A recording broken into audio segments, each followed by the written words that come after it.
ordinary Friday. Galing OJT, 9:30 to 6. Pagod, gutom. Gusto ko na lang umuwi. Sumakay ako ng LRT Quirino to 5th Avenue. Pagpasok ko sa tren, biglang bumigat ang paligid. Parang may malamig na mata ang nakatutok sa batok ko. Di ako lumingon. Pinilit kong baliwalain. Pero ramdam kong sinundan ako.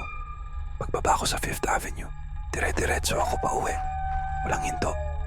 Pagdating sa apartment, 4th floor, naglinis ako.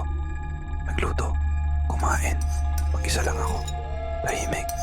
Hanggang sa habang kumakain ako, naramdaman ko ulit siya. Nakatayo sa tapat ng pinto ng CR. Ang itim, walang muka. Parang usok na may laman. Yung presensyang kasama ko sa LRT, nandito na sa harap ko. Tinakasan ako ng lakas.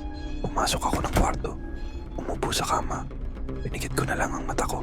At doon ako nakatulog sa takot. Pero hindi pa pala. Tapos, nagising ako. Pero hindi talaga gising. Sleep paralysis. At siya, nakaupo na sa dibdib ko. Mabigat. Mainit ang hininga. Walang muka. At hindi lang siya mag-isa. Marami sila. Parang gusto nila akong dalhin. Sumisigaw ako sa loob ng utak ko. Pero walang lumalabas. Hinahabol nila ako. Nasabit ang mukha ko sa kung anong matulis. Nahulog ako. Wala nang hangin. Wala nang lakas. Hanggang sa beep. Tumunog ang cellphone ko. 4 a.m. Text mula kay mama. Anak, kamusta ka? Bigla kitang naisip. Doon ako nagising. Pawis. Nanginginig. At sa salamin, may hiwang sariwa sa pisngi ko. Doon mismo sa parteng nasabit ako sa bangungot. Kinabukasan, nilisan ko ang apartment.